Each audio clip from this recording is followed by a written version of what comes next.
So hi, I'm Sean. I've met actually like half the people in the room now, which is pretty cool. So I'm going to talk about the data model, and much like the other talks we've done so far, it's not going to be exclusively a data model. There's going to be a lot of overlap between the different pieces that we're talking about because they are all tied together, and because we do kind of want to show you different ways to look at the same thing. So I'm going to do a data-centric focus of this, but I'm sure if you guys get questions about tasks or mapping along the way, feel free to ask those too. So right at a high level, basically we have these tasks that Elliot talked a bunch about, and they need to operate on data. Elliot, in Fibonacci example, focused on kind of the arguments that go into a function and the return value that comes out. I'm going to focus on all the other stuff. So for example, the stuff you need while you're computing within a task, but also the persistent data, if you will, that you share between different tasks without passing it directly as arguments.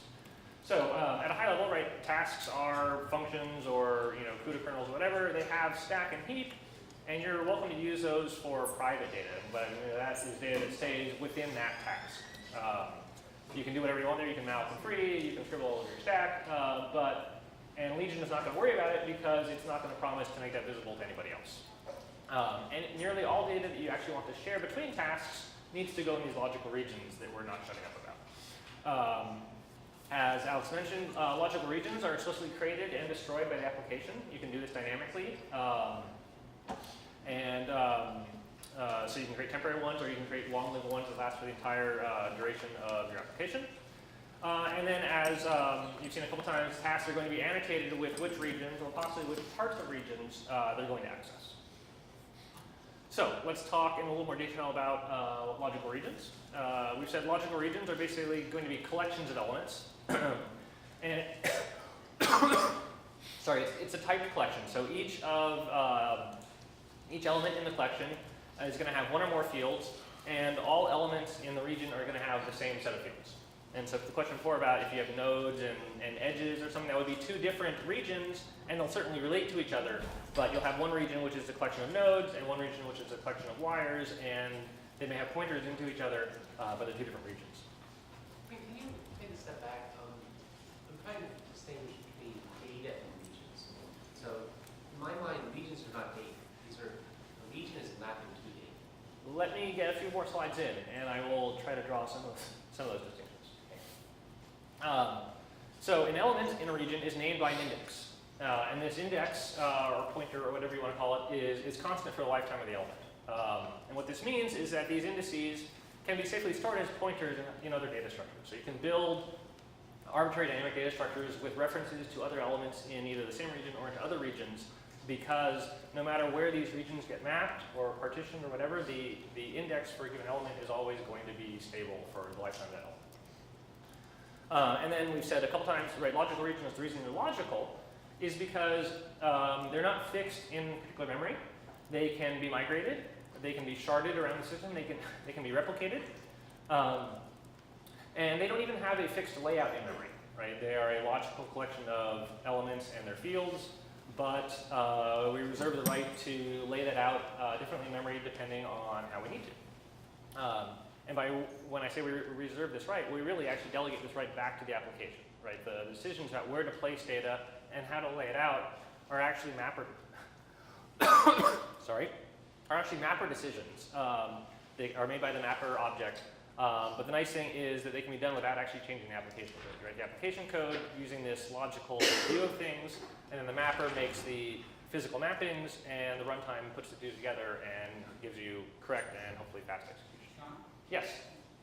So for tasks, you actually give some hints about whether it should be a talk or a throughput optimized or a data. Well, no, when you register a task, you're providing a function pointer. And you have to tell us, is this something that executes on the CPU or is it something that executes on the GPU? Or if you're, have one of these newfangled runtimes that will give you both, then maybe you can do that. But that didn't make any decisions about where a given task executes. That's just providing a CPU implementation or a GPU implementation. And then it's up to the mapper to say, I want to run this on the CPU or I want to run this on the GPU. And to help that along, we kind of tell the mapper, hey, for this task there may only be a CPU implementation, so guess properly. My question was for memory layout, should the application provide similar hints saying this region probably, or does the mapper does it completely? So it's the job of the mapper to do this, and there's a couple different ways for the mapper to make use of application knowledge. One of them is simply look at the current state of things, look at what data you're using and somehow guess the right answer. Another way for it to do it is to use those mapping tags that Elliot talked about. So the application can basically just pass hints through that pop out in the object the mapper has, and it can make a decision based on that. The other way to do it is actually just to strongly couple the mapper and the application and just have all the decision making happen in one place. And the mapper ends up being a very simple implementation. For example, the mapper we use for S3D is very simple. Oh, this is a stencil task. Do it this way, right? Because we know that's the right answer. We got there by optimizing it, and Mike can talk about that. But often the mapper that you use in production ends up being fairly simple for a given application and a given piece of hardware. Okay, so this is what logical regions are from kind of top down. I want to give two different examples of what they're like to tell you kind of the ways we look at it and the way we want you to think about how they can be used. The most obvious one is they're basically an array of structures. If I've got a region, I can index into it, and then I can talk about some field on an element, and I can assign values to it or read values out. And the reasons why it's good to think about this and the benefits we try to get from this is, this model gives you very efficient address calculations. It's very easy to go find an element and access it, and we like that, and we want to provide that. It also gives you very compact storage, right? Where you can just smash all these things together in one nice solid array when you can, and save you space and efficiency. Yeah. You mentioned earlier that elements are constant in time, the same value in time. If you have dynamic data that's created and destroyed, you just start having holes in that list, essentially? Yeah, so if you are dynamically allocating and destroying elements, then what happens is your index space becomes sparse, as the points in the index space that actually correspond to valid elements may move around. But as long as one given element exists, it's always in the same spot in the logical space. It may not be in the same spot physically because we may compact things and move them around, but it always has the same stable index. So region index is a hash table lookup, essentially. When we can, it's an array lookup. In the case of very sparse stuff, it might be a hash table lookup, or it might be some sort of pre-computed mapping to a dense mapping. And the whole point of this data model, I can tell you, is to give us the ability to do these different layouts when they're necessary. Do you have some kind of, I don't know, rehash function that can take a sparse thing and sort it back into an array? So currently we don't. Currently we actually, when I talk about accessors, I'll talk about it, but essentially the current way we do accessors is open-ended, and it's effectively demand-driven. We're building the ones we need as we go. Right. So we found in many cases right now that even though something is nominally sparse, the cost of doing that hash lookup is worse than just cleverly making things dense enough at the beginning and you can pretend it's a dense array. I don't think, things that have all in time, like particle methods or something, that there's usually some break-even point where the cost of the indirection, gets worse than the cost just repacking. Right, and from our perspective, if you literally want to repack it so you can do dense array calculation, Right. then that will amount to actually probably rebuilding the region yourself. Okay. And again, this is the sort of thing where you don't really want the application doing that, but you can imagine an abstraction there in between that knows how to do this and couches it in the way we want to look at from a Legion perspective, but gives the nice magic model to the application. It's only able to do that though because it's very domain specific. So yeah. So GasNet, so region is based on GasNet and index with each text. So region index object resides in the global vector space. This is a logical region. It may reside anywhere in the memory system. It's up to the mapper to decide where. We do provide a RDNA memory space that basically everybody can access. And so if you don't know where, if everybody needs to access a region, or if you don't want to pay the cost of localizing it, you can put it out in there, and we'll use GasNet calls to access it. In almost all cases, it's better for the mapper to explicitly localize the piece of data that you need to a local memory, operate it on there, and then push it back. So I want to move on. The other way to think about logical regions, and like I said, we're not actually arrays of structures, we're not actually relational database tables, but we have some flavor of both, and so I want to get this idea out there as well. It's, basically, this is how you would update a field in a table, a relational table. And the reason to think about it this way is there's a number of other things we get from logical regions that are much more database-like. For example, we get efficient views. We have a way of talking about arbitrary subsets of the data in a way that doesn't involve physically making a new array that is a copy of the other subcopy the other array. We also give you projections. If you want to slice out just certain fields and talk about a subset of the fields of data, we have an easy way of doing that. I'll talk a little bit later about we have some amount of join-like operations that we support between tables that we think are going to be useful. And then things like replication and sharding are much more intuitive to the database world than, say, the Fortran array world. So these are the two kind of fairly different ways of looking at it, and we're somewhere in between, some sort of cross-section of the two. So let's look at a little bit of code for a moment. So creating a logical region, as with everything else, there's a call into the runtime that creates a logical region. You pass it this opaque context, which tells the runtime who you are, or at least who your parents were. So the way, when you create a logical region, you'll see we're passing two things to this call. We're passing what's called an index space. And so an index space is going to be the names of the elements in the region. Remember I said every element in a region has a name that persists for the lifetime of the element, and these are actually points in this index space. And then the other thing you pass to a logical region is the field space, right? The set of fields that actually going to exist for each of the elements. Yeah? Are fields, do they have to be simple variables? Can they be like standard fast? Sorry? Can they have fields, Fields are a fixed size blob of bits from our perspective. so it can't be the standard fast? No. Okay, and so when you do this, you pass an index space and a field space. The runtime is going to return to you a logical handle for this region. This handle can immediately be used in the current task. You own this region at the moment. You can pass it to any child task that's launched after this region is created. And then you can also pass it back up to the parent task after the current task is finished. So you can create a region in a subtask and pass it back up to the parent for use. Or you can create a region and just pass it down into subtasks and tear it down when you're done. And then the last thing I want to talk about real quick here is that we're using these index spaces and field spaces to create logical regions. And you can actually use the same index space and field space to create multiple logical regions. Or you can use the same index space in different field spaces, or any combination thereof. And the idea here is that you end up, it's quite common to have multiple data sets that have the same structure, the same set of elements in it and the same fields on it, but different data. One obvious reason for this is different time steps of a simulation. But you can imagine other cases where you have two things that are isomorphic in structure, but very different in terms of the actual data they want to store. Yeah? So I think getting this question, it is typed, right? The field data. You can instantiate a field with a type. Yes, but it's a fixed size, so you can't put a variable size. Sure, okay. And I know I was asking that because it's something we love to do. The answer right now is basically that actually wants to be a region on its own, or subsets of a region. And we'll talk about some relational ways of getting kind of the same thing. Can you have regions of fields of regions? Sorry? Can you have fields that are regions? Can you have fields that are regions? You can have fields that store region handles. But not the regions themselves. No. Okay. Does this runtime create that does the map or does not do the map? This creates a logical region.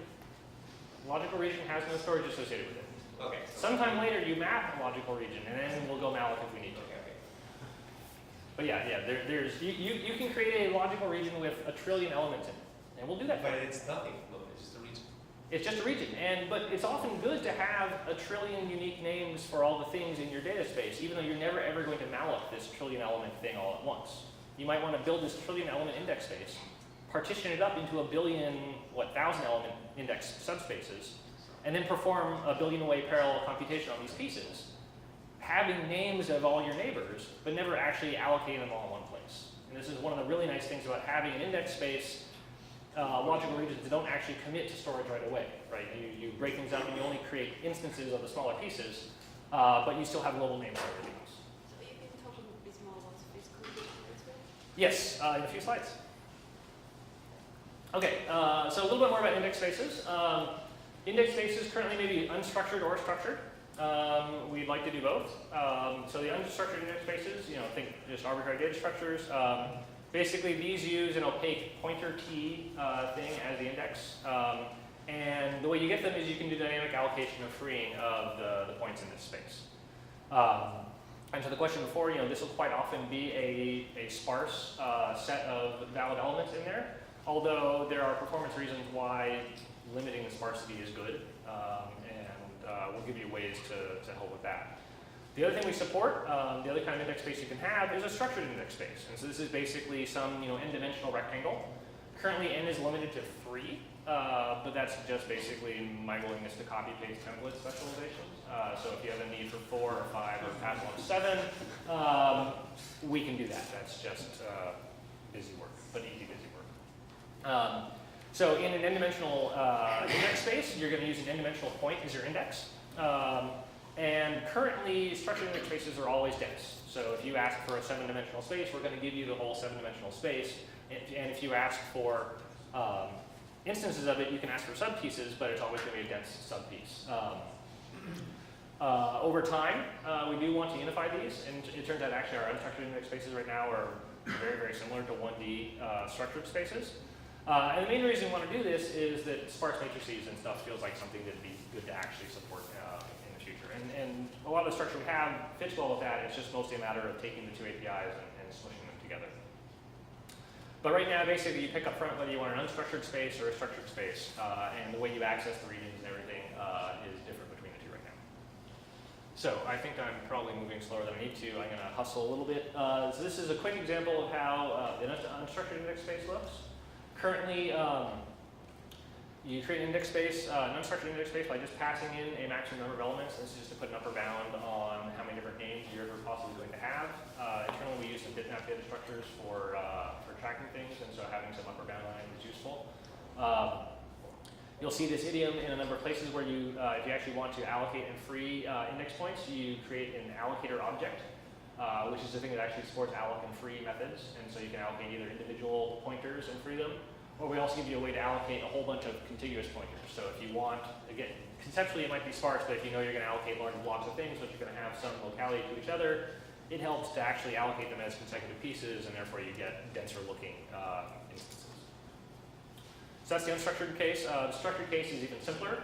We actually have point and rectangle template objects that define the bounds in your n-dimensional space. So I'm building a 2-dimensional rectangle here, and then passing that into a different version and create an index space that just takes this 2D rectangle and builds me an index space for that. I can't do any alloc and free on a structured space right now, and so after I'm done using it, all I can do is destroy it from the index space. Have you found any reason to do other shapes of index space, like arbitrary affine?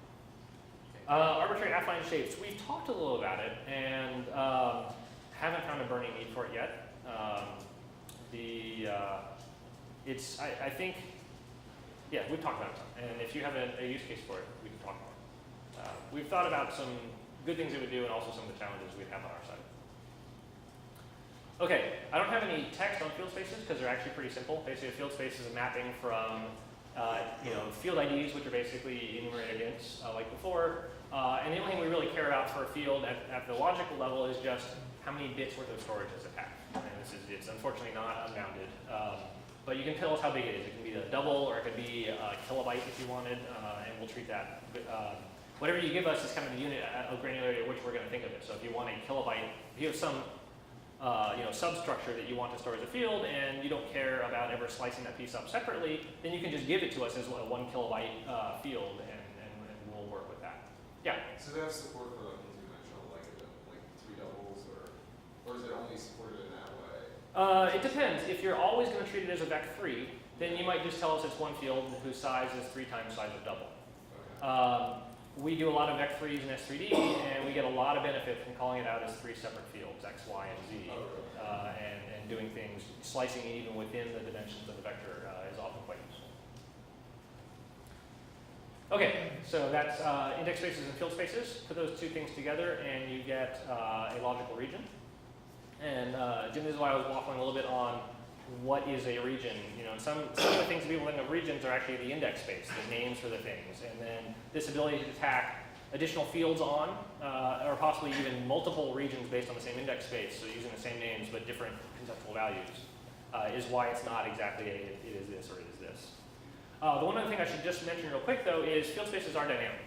So you can create a logical region with a field space, and then you can go, even after the logical region is created, you can go allocate new fields.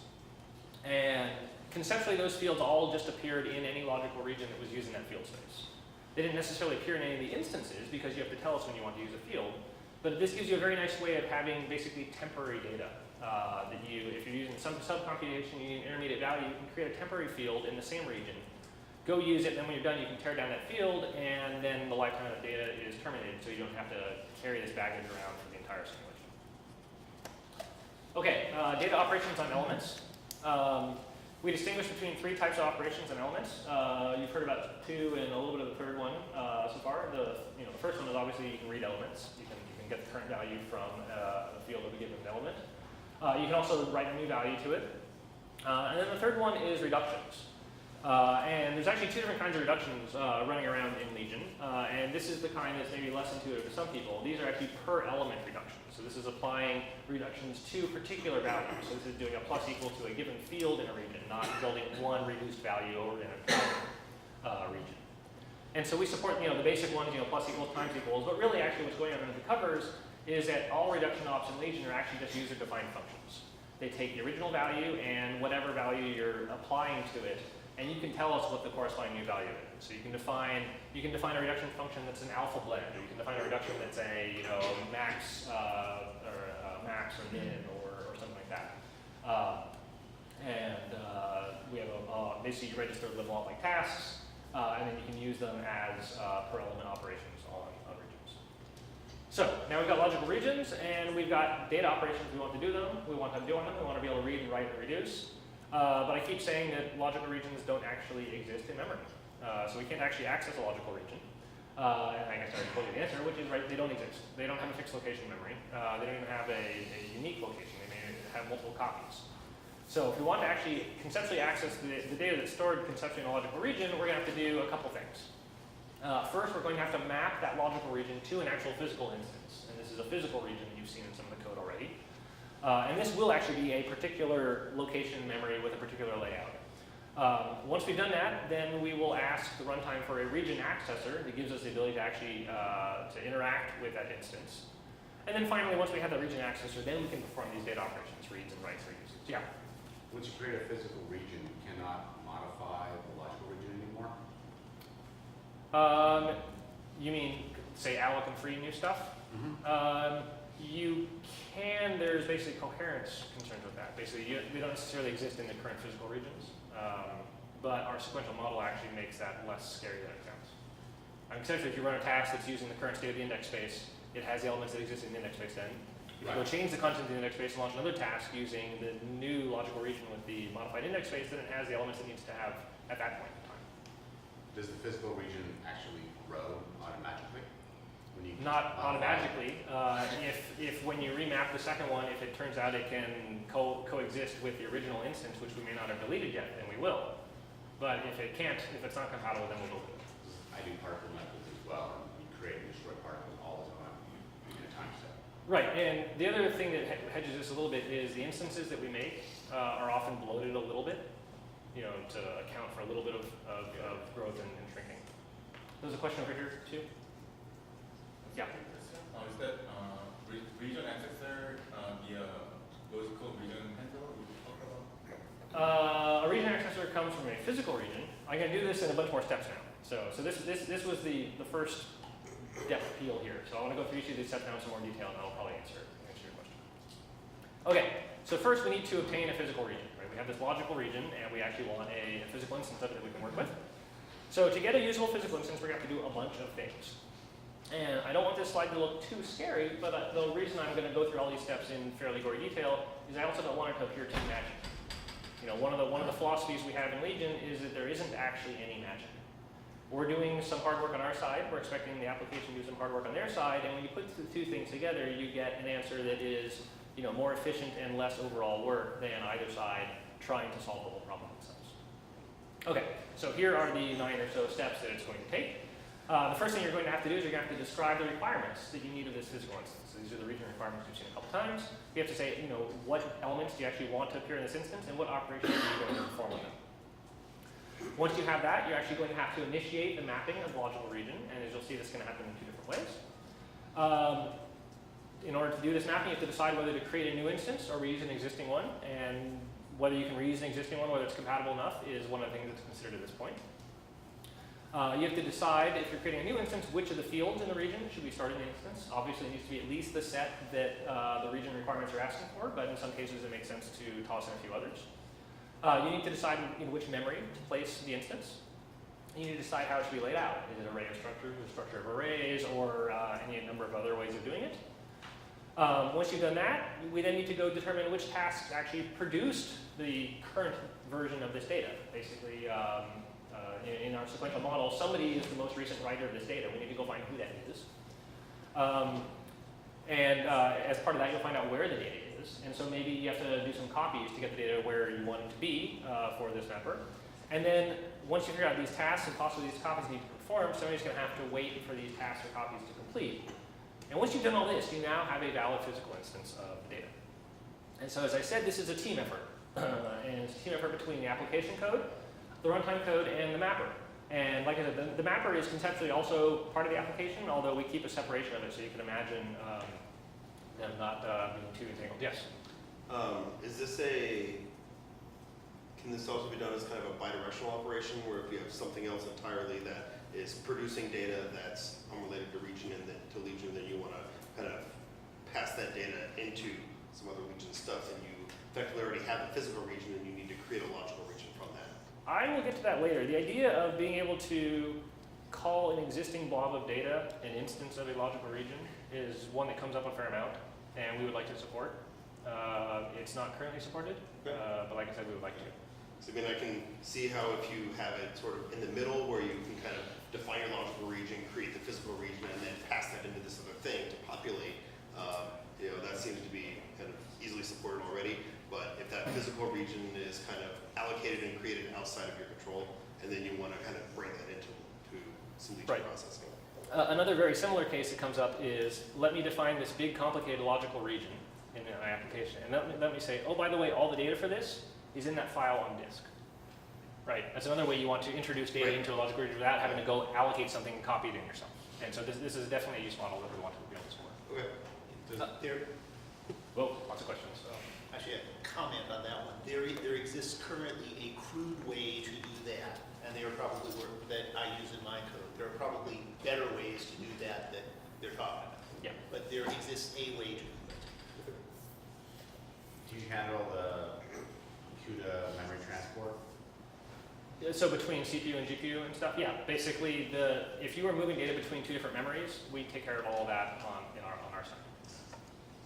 At great pain.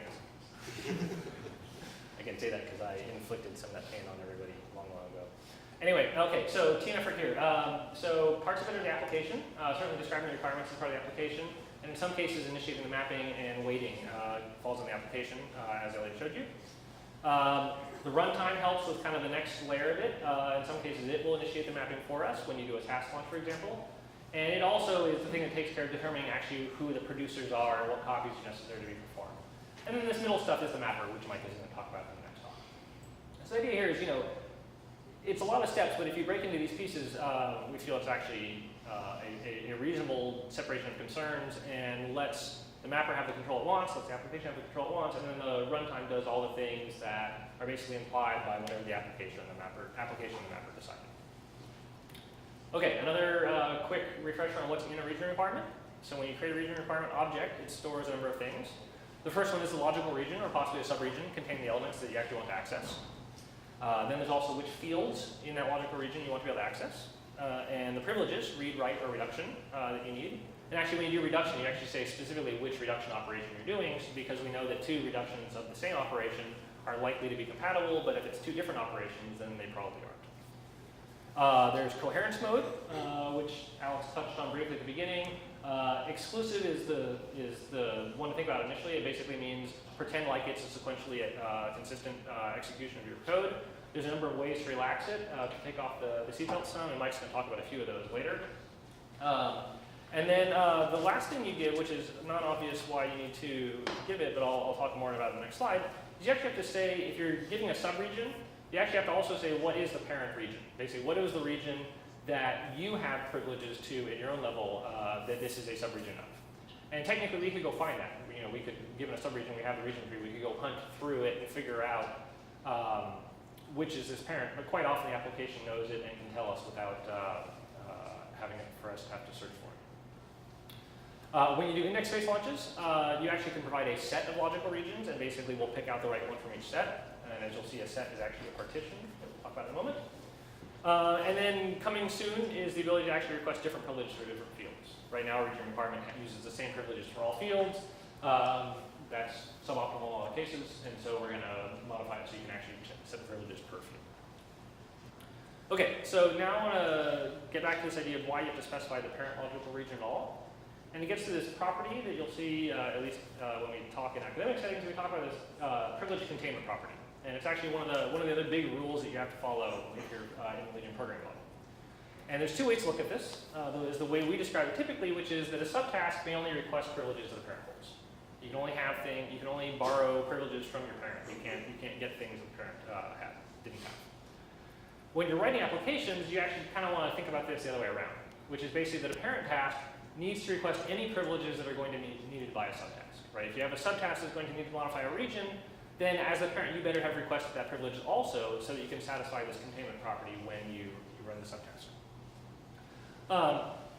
This feels a little bit limiting in some cases, but there's a bunch of good things we get from it. The first thing is it allows sound hierarchical reasoning about the application. You can basically look at a task and the privileges of that task bound the effect of it and all possible descendants of it. So I don't have to build out the entirety of a task graph in order to know what the entirety of that graph is actually going to do to memory, which means I can do decisions on parallelism or on organization based on just the roots of subtrees without having to dig into the whole thing. And this is the key to enabling the scalable distributed scheduling algorithm that we use in Legion. So, yeah. So is the containment enforced dynamically, or is it statically verified? Meaning if I have subtasks that's going to need something, but I know I'm not going to call those on particular special. In the C++ runtime, it is enforced dynamically. Right? We check at the time. Basically, when you toss a launcher into the runtime, we look at its region requirements. If we can't find the privilege in the parent that it corresponds to, we complain. In the compiled language that you'll hear about later, it's done statically. Is there a reason why I guess you want to do type checking? Right, you'd like to find, to the extent that you can find errors at compile time, that's better in many cases. To the extent that it limits you from expressing anything you want, that's worse, and that's the inevitable trade-off. Okay, I am way behind time. So give you an extra 5 minutes. I'm going to use an extra 5 minutes. Okay, so I got to speed up a little bit here. So requesting mapping, I said there are two different ways this can happen. The first one that I think you saw maybe in one of Alex's examples was you can explicitly request a mapping within a task. Right? If I've got a logical region within my task, I can say to the runtime, right now I want a mapping of this instance so that I can access it right here, right now. You can do this. In some cases, it's the right thing to do. We generally discourage it because the property that Elliot was talking about, that almost quite often asking for a mapping requires certainly some delay in asking the mapper what to do, but quite often it will result in copies being performed. And if this task then has to wait for that copy to finish, you're tying up execution resources in a way that it's harder for us to fix. So you can do this. You can immediately map something within your task and use it if you want. We discourage it. What we would much rather have you do is describe that operation as a subtask, which you can describe the region requirements for. And then when you launch a subtask into the runtime takes care of doing all of this mapping in a deferred, latency-hidden way of doing it. And so this is the case that Elliot was showing you before, where you just add a region requirement, and then later on it shows up in this vector of physical regions that are passed into the text, into the body of the task already pre-mapped. When you do get a physical region, that handle is valid either until the end of the task or until you explicitly unmap it. So it's certainly not valid between tasks, for example. Okay, now we have a physical region. Now we actually need the access, so that was step 2, right? So as we said before, physical region can have many potential layouts in memory. It can actually possibly even have different layouts for different fields in the same instance. So you need to be able, you want to be able to, if you will, amortize the thinking about what the layout was and what the right way to access it is. And so we do that in the form of a region accessor. And since the layouts can be different per field, you actually typically will get one of these per field that you're going to access. When you ask for an accessor, the first thing you'll get is what we call a generic accessor, which supports generic access to the thing. And it supports the following operations. The first three are going to seem obvious. You can read, write, or do a reduction. And again, we're using these stable indices here for talking about which element we mean. And in the case of the reduction, it's templated on the actual reduction op. So this is how you specify multiple kinds. There's two other operations that a generic accessor supports that are useful. The first one is this ability to convert it into a specialized accessor. I'll talk about that in the next slide. And then the other thing you can do is you can actually just go around everything and ask just for raw pointers that you feed into existing code that wants to iterate over pointers. So let me talk about specialized accessors real quick. Like I said, you use this convert method to convert a generic accessor into one that might be optimized for a particular layout. And so if in the current code, you'll see there's ones for AOS and SOA. It turns out actually the implementation of these are the same. So these are probably going to turn into something that's just called strided. The idea here is if you have a constant stride between elements in an instance, you can basically just use array-like indexing. And so you want to be able to optimize for that. And so this accessor basically does all the pre-computation in order to make each individual element access be as efficient as an array access. The other type of instance you'll see is a reduction fold. So this is one specifically optimized to handle reduction instances where you have lots of tasks contributing locally to something that are then all going to be folded together later. There's also a reduction list instance we support for very sparse reductions. Basically keeps a list of reductions to apply and then sends the list later on. And this is that open-ended thing. The idea here is that as different layouts come into importance and you want an optimized way of accessing it, one way to do it is to create a specialized accessor. So if you wanted a hash table lookup technique or something, then you would bake that into an accessor ideally to avoid having to go through the full pain of a generic access every single time. So the other way you can do it, I have one more slide on specialized accessors, which is that often these things will support just a subset of the read, write, and reduce methods. But because they're different types and they support the same the methods look the same, what you'll often do is you'll template your code on the accessor type. So you can basically have a generic piece of code that is templated on the accessor type, and then I can instantiate one for the generic accessor, but then I can also instantiate one for the, say, array of structure accessor. That way I don't have to duplicate code to get the benefits of these different access styles. These methods are going to be inline so that the template foo does the right thing. And then this attempt to convert to a specialized accessor will fail if the layout is actually incompatible with that. You don't really want it to fail since we don't have a good way to deal with failure. So really what you should do is you should check there's a can convert method where you can say, would this fail, and handle it before it barfs. The other thing you can do is you can just make sure the mapper demands the correct layout from the start. But then coming soon, the other thing you'll be able to do is just like right now you can register tasks as being this is the CPU version or this is the GPU version. You can also register them with constraints to say this is the one that handles array of structures stuff, or this is the fallback that handles any arbitrary layout. And then the mapper and the runtime are able to pick the right one. So you get the fastest one that's available, but you always get a correct one. So the other version you can have real quick is raw array pointers. Basically, you ask for a raw base pointer and strides, and then you perform all the computations yourself. This works great when you're interfacing with C or Fortran, or when you need to do the manual optimization yourself. The pointers are only valid until the physical region is unmapped, and here's some code which probably does the obvious thing. You tell it what subspace you want, and it tells you which one it's valid for, what the strides are, and you can go do your accessors. Okay, I've already used my 5-minute template. We'll give you to 11:20 because there's 10 minutes between my talk and lunch. So. Okay. Who put that there? I guess somebody who knew I was going to go over time. Anyway, okay, so a word on precision. So when you specify your region requirements, precision in how you specify them is going to be rewarded. And this was mentioned a couple times already. The one obvious direction you want to avoid is if you underspecify the requirements. If you ask for less than you actually need, you're going to get runtime errors or race conditions, or some bad things are going to happen. You've got incorrect code. We've got a number of runtime checks that look for this. You can turn them off if you're pretty sure you're right, and things go terribly wrong if it turns out you weren't. But generally, you don't want to underspecify because it means your code isn't correct. And so the alternative is obviously overspecifying. If you ask for more privileges than you need, more fields or more elements than you're not actually going to access, this is always going to be correct, but it can lead to extra copying and reduced parallelism because we'll see conflicts between tasks when there weren't really because it turns out you weren't actually going to access this thing that this other task was going to. So you want to be as precise as you can. Precise specification of fields and privileges isn't too hard. Generally, you can actually just stare at the code, or even a compiler could stare at the code and figure out, okay, these are the fields you're accessing because they all have names, and these are the operations you're doing because they have specific names as well. If you have conditionals in your code, somebody was asking before, it can still cause issues. You still have, there may be no static bound, precise bound put on it, and you have to err on the side of asking for what you might need. Now, I should toss out there that because region requirements themselves are determined dynamically, you can have code that dynamically does something and then corresponding code that dynamically sets up the right region requirements so the two are still consistent. But you still got to be careful. This is a much harder problem, though, for specifying what elements of a region you're going to access.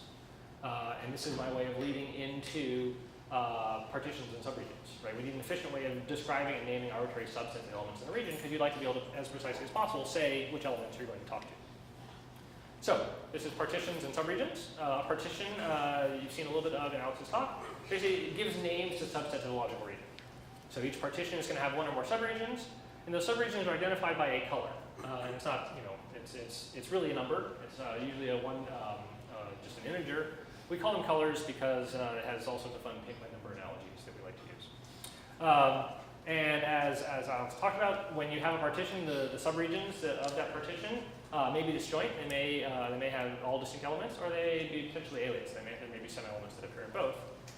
And subregions may be further partitioned, so this creates a region tree.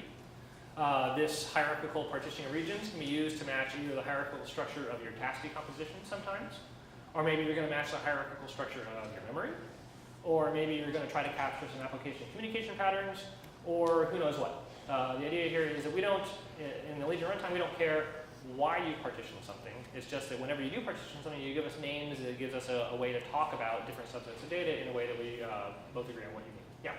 Can I partition by resolution? Every second sample, every fourth, every eighth? Do like an AMR-like structure where I have a global index space, but then a certain set actually only operates on like every second sample in every dimension, so I only have one link for the data? So conceptually, you absolutely can.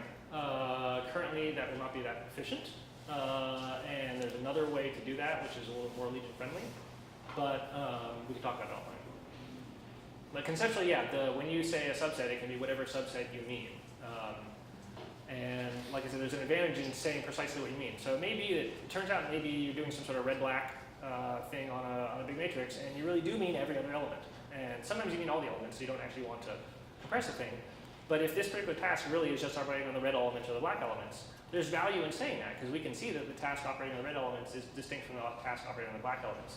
Even if those two things would be terrible to ever actually instantiate as separate instances, expressing the non-interference between those two things is still something we can use. Okay, so the other thing to keep in mind with partitions is that they provide multiple views on the same data. We're not breaking data apart into separate pieces. We're just giving names to subsets. So in particular, when you name new subsets of a region with a partitioning operation, you keep the old ones, right? You can talk about both regions and their subregions at the same time. I can create region requirements with both regions and subregions at the same time. I can have instances of both regions and subregions at the same time. They're just names of data. Obviously, the runtime is going to have to make sure that parallels and coherence and consistency are managed, but the runtime has this information because it knows the hierarchical relationship of these regions.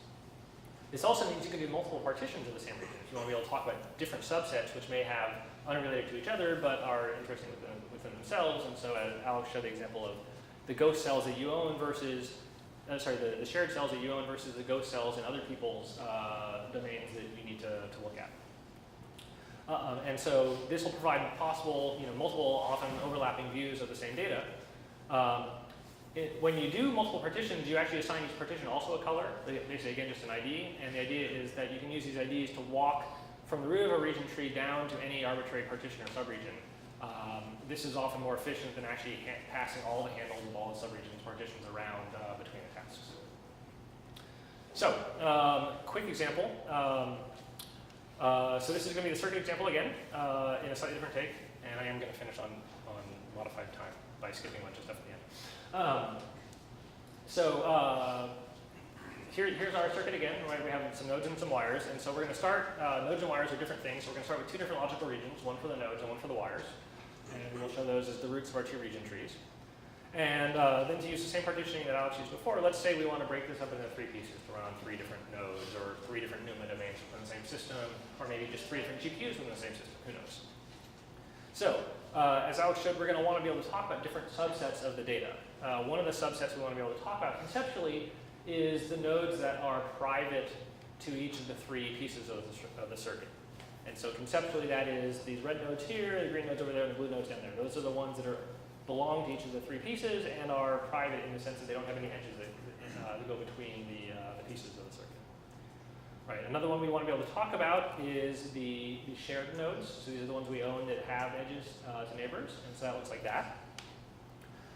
Then we also want the ghost ones that Alex talked about. And I'm skipping a step in the tree at the moment, and I'm doing that on purpose. I'll get back to that in a moment. But conceptually, this is what I want. These are the things I want to work with. And so this one's a little bit funnier because, as Alex pointed out, there are some nodes, two nodes in there that actually both are in ghost regions of two different things. So this is what we call in the current API a multicoloring. You can actually assign two different colors to the same element. And the reason these are called colorings is basically here I am. I'm just coloring the nodes based on where I want them to end up. And that's a nice way of describing things. For wires, we have a similar partitioning. We want to chop up the wires into three pieces, and we'll do that using this coloring here. And then, so in this case here, I've created partitions based on the computation I'm going to be performing. When I run tasks, I'm going to be using basically one from each of these in each of my tasks. I mentioned that one of the reasons you want to add intermediate levels sometimes is because you want to expose some of the data sharing patterns. And so in particular, there's this private versus shared partition that Alex started with, which is done for exactly this reason, right? It looks like this, where the things that are private are in the orange and the purple ones are shared. But the reason for this is that because this partition versus shared region is partition is disjoint, we know that everything on this side of the region tree is disjoint from everything on this side of the region tree.